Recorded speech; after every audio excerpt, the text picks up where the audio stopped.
Good morning dear learners, and welcome to you all to the next lecture of my course on financial literacy. I, Dr. Vandana Sonkar, Assistant Professor, Faculty of Commerce, Banaras Hindu University, welcome you all to the module number 5, Cashless Banking, and lecture number 25, Banking Complaints and Ombudsman Schemes. In the previous lecture of these models, we have learned about the various online payment system mechanism, as well as we had also known about the various investment avenues that may be fraudulent, and we had learned how we can identify and keep ourselves protected from all these different kind of investment schemes that may be fraudulent in nature.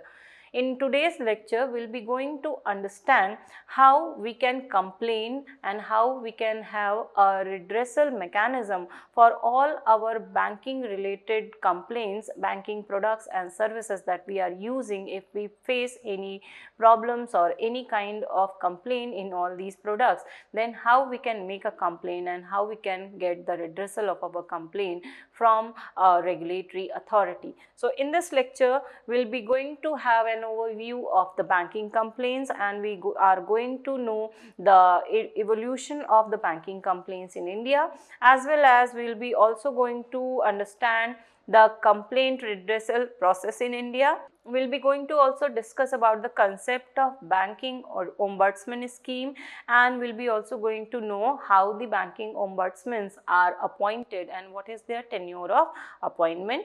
We will be also going to discuss the RBI integrated ombudsman scheme 2021, and at the last I will be going to discuss with you the procedure to lodge a complaint and grounds that you need for filing complaints in the ombudsman scheme. So now let us have an overview of the meaning of the banking complaints. So basically banking complaints refers to the problems, to the challenges, or you can say grievances or issue that a customer may face against the bank and the financial institution regarding the deficiencies in the services or the unfair practices and disputes related to the financial transactions of the consumer with the bank or the financial intermediaries. Basically, these different kind of problems or issues may be related with the products and services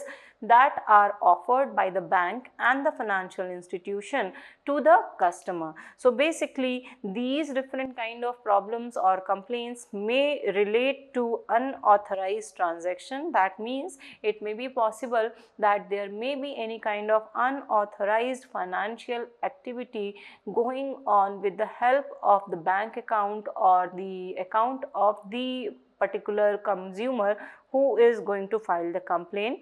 Then next may be the delayed or failed services that are offered by the banking companies, such as ATM withdrawal or a loan processing may be delayed, and that may cost the particular consumer's financial status.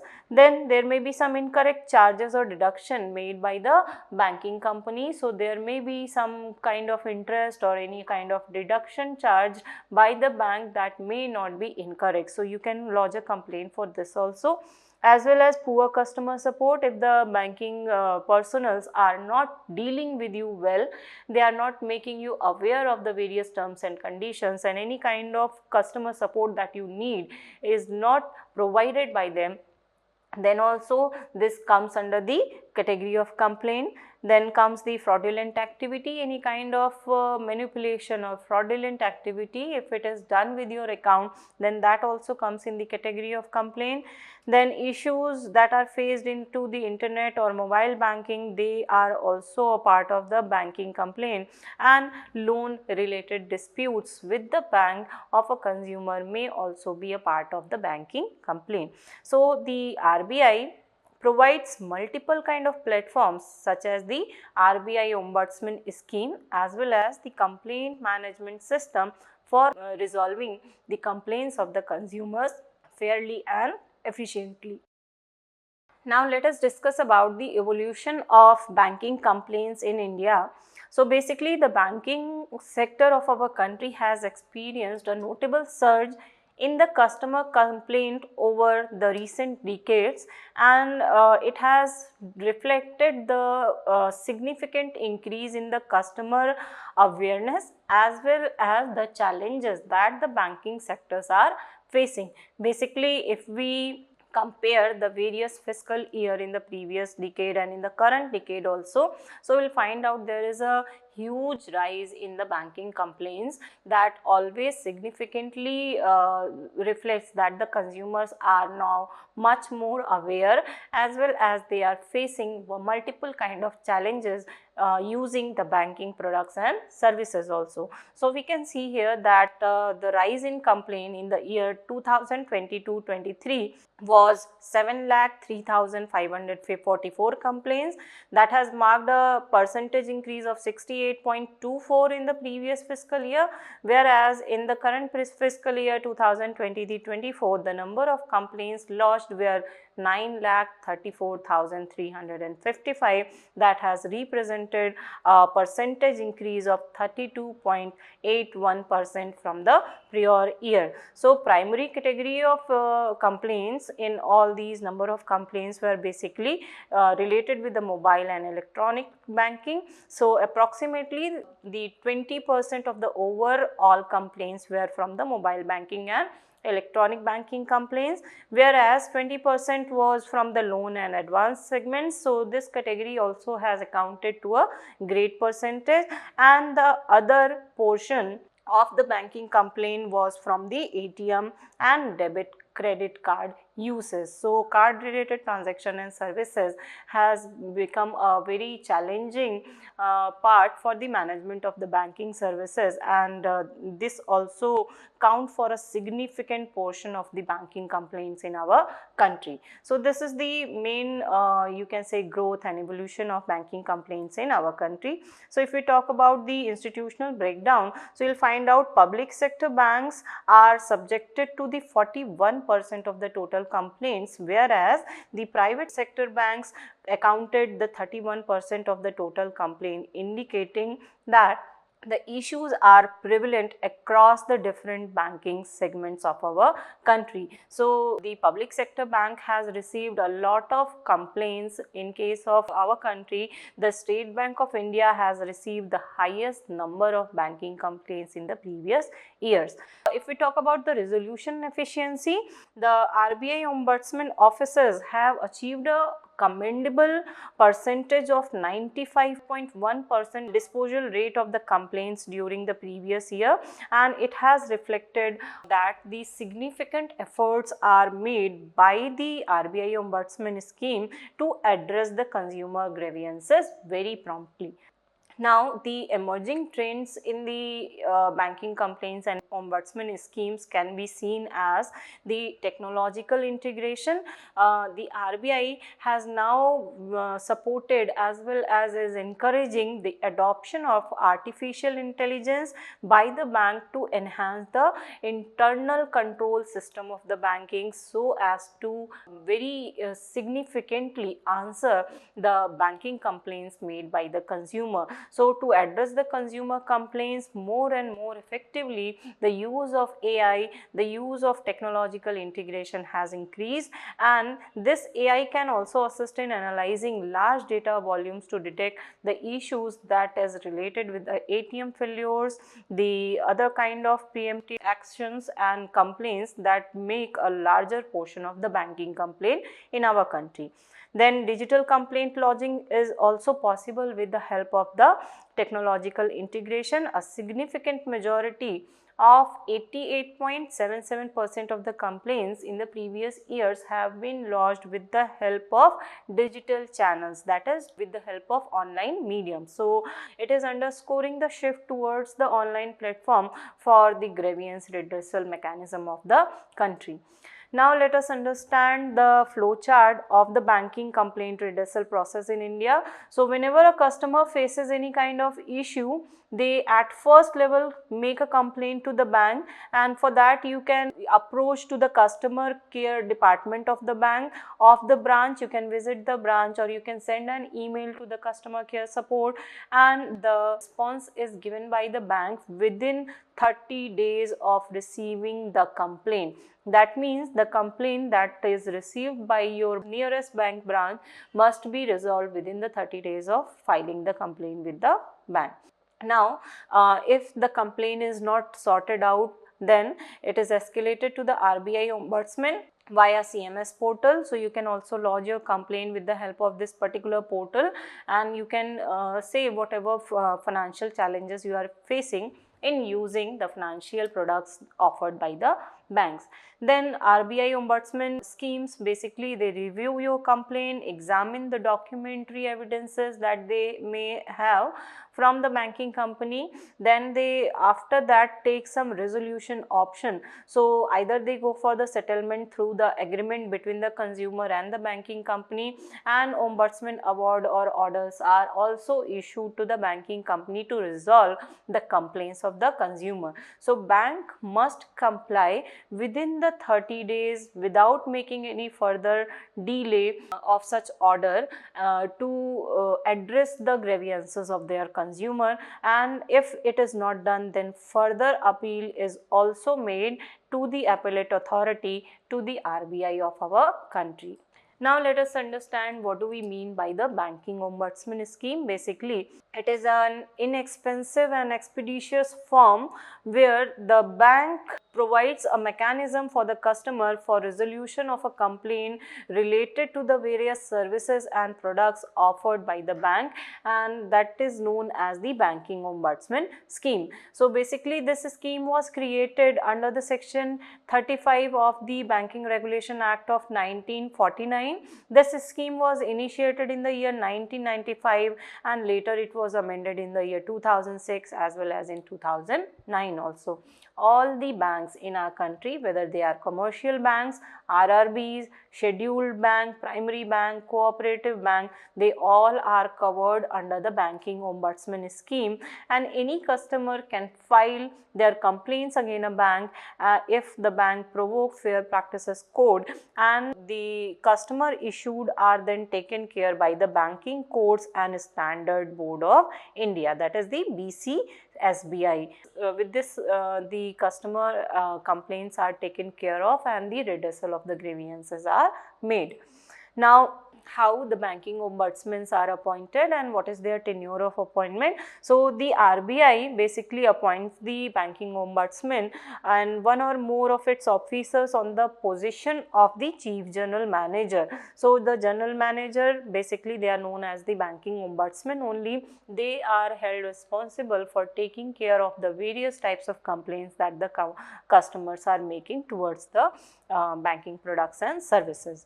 At a time, any banking ombudsman is appointed for a time period of 3 years, and the tenure should not exceed for a period of 3 years at a time, and on every 30th June the banking ombudsman send a report to the governor and the RBI of India that what different number of complaints they have received, what actions they have taken for the redressal of all these complaints, and what are their working methodologies. So they need to present a report to the governor of the RBI.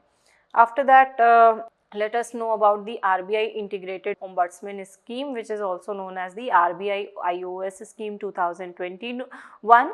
This particular scheme was launched on the November 12, 2021 to basically streamline and enhance the grievance redressal mechanism for the customers of the entities that are regulated by the Reserve Bank of India. So this unified scheme consolidates the previous all frameworks that have been created for the redressal of the banking complaints and the ombudsman scheme. So the ombudsman scheme 2006, ombudsman scheme for non-banking financial scheme 2018, as well as ombudsman scheme for digital transaction 2019, all these schemes are unified under the RBI IOS scheme of the 2021 for effectively taking care of the various types of banking complaint that they receive. Now, the key features of the integrated ombudsman schemes are, it is a unified grievance redressal mechanism. That means multiple ombudsman scheme are now available to the consumer on a single platform. So, this has simplified the procedure for the customer to lodge a complaint and to get a redressal of their complaints also. This has also expanded the coverage. So, the RBI iOS extend to include all the different type of commercial banks that are working in the country, RRBs that are working in the country, scheduled primary cooperative banks, non-banking financial companies, credit information companies, payment system participant. So, this expansion ensures that all the banking company, all the financial service providers and intermediaries, they should made be accountable under this scheme to provide fair practices and to give a proper redressal and resolution to the consumer complaints also. Now, a centralized receipt and processing system of complaint is made with the help of this particular scheme. So, customer can lodge their complaints through the centralized platform that we had already discussed, that is the https://cmsrbi.org.in, that is accessible online to every consumer. So, a contact center has also been created for making a call on this particular number, and this is available to the consumer from 9:30 am to the 5:15 pm for the purpose of filing their complaints. So, it offers the resistance in multiple kind of languages, as well as the complainants can also have a guidance of these particular authorities in the process of filing the complaints of the bank. So, grievances can be taken care of by a centralized receipt and processing filing of the complaints. For making such kind of complaints, the customer need not to pay any kind of fee. So, there is no fee for filing the complaint. This ensures that the customer can file their complaints without incurring any charges. This will be going to promote the accessibility as well as ease of use for the consumer. As well as it also focuses on a time bound resolution. That means all the regulated authority that we had discussed in the previous slide, that is the commercial banks and the regional rural bank, scheduled primary bank, these all bodies are required to address and resolve the complaints lodged by the customer within the 30 days according to the RBI iOS system. If the entity fails to respond, the customer find the response unsatisfactory. In such cases, the complaint can be then escalated to the ombudsman for the further examination. Now, this has also eliminated the jurisdictional limitation, such as unlike previous schemes that were bound to be specific territorial jurisdiction, the RBI iOS system has removed such constraint for the consumer, allowing them a more flexible and efficient handling of the complaints of theirs with the banking companies. Appellate mechanism is also available there. If a complaint is dissatisfied, that is the consumer is not happy with the response given by the bank, then the ombudsman decision is asked by the consumer. They have a right to appeal to the appellate authority within the RBI, and it will ensure an additional layer of review and fairness in all the affairs or the complaints that have been already filed with the banking ombudsman scheme. So, these are the various procedural steps with the help of which the banking ombudsman scheme in our country tries to make and promotes the frequent as well as very effective redressal and resolution of the banking complaints of the consumer. Now, let us understand how the filing complaints online with ombudsman schemes are taken care of. So, the procedure or the process with the help of which you can lodge a complaint, the basic or the initial step that you need to follow is to approach your concerned financial institution. That means the branch of your bank where you have your account. This complaint must be given to the branch by simply contacting the customer care section of your banking company, or you can also make a complaint on an online platform. Within the 30 days you will get a resolution of your problem, and if this not happens, then escalation of the problem will be done. So if the institution will fail to respond and the response is unsatisfactory according to the consumer, then they can escalate the complaint through the CMS portal by contacting the toll-free number. Then the ombudsman comes into the picture. So he examines and review the complaint of the consumer, seek the information from the concerned banking entity, as well as it helps in facilitating the quick resolution of the complaint. Then the appeal process also takes place. If the complaint remains unsatisfied after the ombudsman examination also, then the appeal can be made to the appellate authority within the 30 days of the decision. Now, let us understand how we can minimize the problems and challenges associated with the use of financial products and services that are offered by the bank, and how we can make our consumer more aware of their right, as well as how we can promote a sense of sensibility that they should complain against the various fraudulent activities and unfair activities of the bank. So for that we need to create certain kind of awareness and education initiative. So we must focus on the consumer education. So RBI has already made multiple initiative under their RBI Kehta Hai program.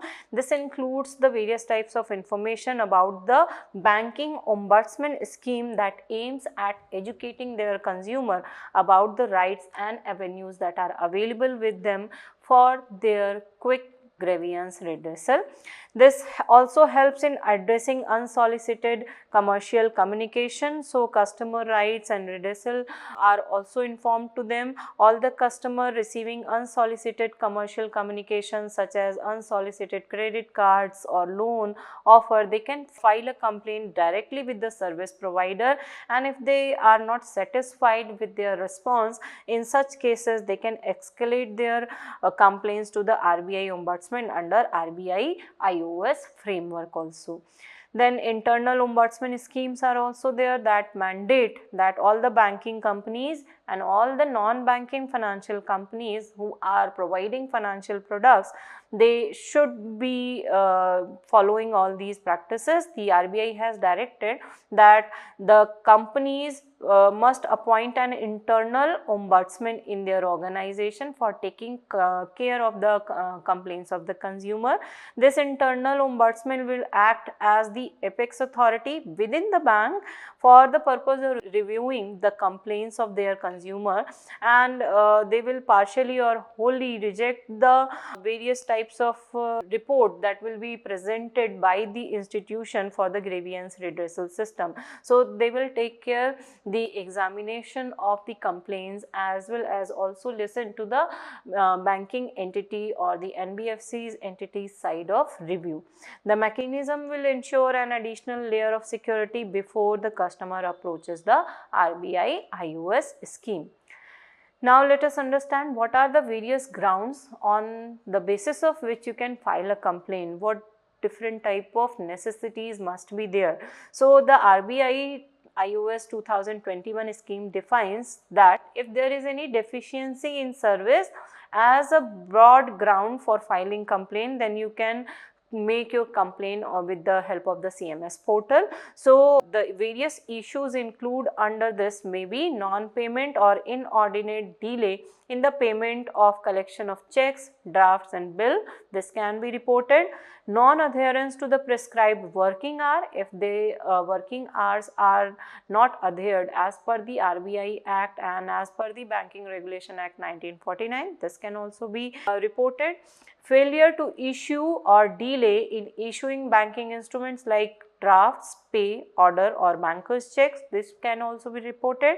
Non-adherence to the instruction of the RBI on ATM card, debit card or credit card operation, this type of information such also be reported by the consumer to the banking ombudsman schemes. Then levying of charges without adequate prior notice to the consumer. If any kind of unjustified amounts are deducted from your account, then you need to complain to the RBI iOS schemes. Refusal to open a deposit account without any valid reason, and forced closure of deposit account without giving any sufficient reason by the banking company to the consumer can also be a ground on which basis you can file a complaint to the RBI iOS scheme of 2021. Now, the various complaint filing channels with the help of which you can file your complaint are the online portal that we have already discussed, that is the cms.rbi.org.in. The email that may be available on the online website of RBI, so the dedicated email addresses provided by the RBI can also be used for the purpose of filing your complaint. Physical mails can be sent to the CRPC in Chandigarh, as well as a toll-free number of 14448 that is available from 9:30 am to 5:15 pm can be used for assistance in filing the complaint and information for getting information on the complaints redressal by a consumer can be taken. So, these may be the various channels with the help of which you can file your complaint to the RBI US system. The time frame for the resolution of your complaint as given by the RBI and Banking Regulation Act is 30 days. So, regulated entities for which you are making complaint, they need to address your complaint redressal within a time span of 1 month only, and if it is unresolved, the complaint then can be escalated to the Ombudsman for further examination. Now, for the purpose of filing your complaint under the RBI iOS scheme of 2021, there is no charge or fee that should be charged from the customer, and if the customer is not satisfied by the resolution that has been done by the banking institution or the entity, in such case the complainant can also make an appeal to the appellate authority within the RBI. So, these are the various institutions that make it possible for the consumer for the quick redressal of their complaints, providing them an additional layer of review on the investigation of their complaints with the banking entities. So, these feature helps in underscoring the RBI commitment in providing a comprehensive as well as accessible and efficient grievance redressal mechanism for their customers for the various regulated entities such as commercial bank, public sector bank, private sector bank, RRBs and all other types of schedule and other banks. So, this helps you to understand that whenever you are using any kind of banking products and services, you can very easily contact to the RBI iOS as well as CMS portal to share any of the problem or complaint that you are facing in using these types of services. So, for effective personal financial management, a consumer must be aware of all these different concepts for the purpose of securing their interest and protecting their right. So, with this I conclude the today's lecture. Thank you.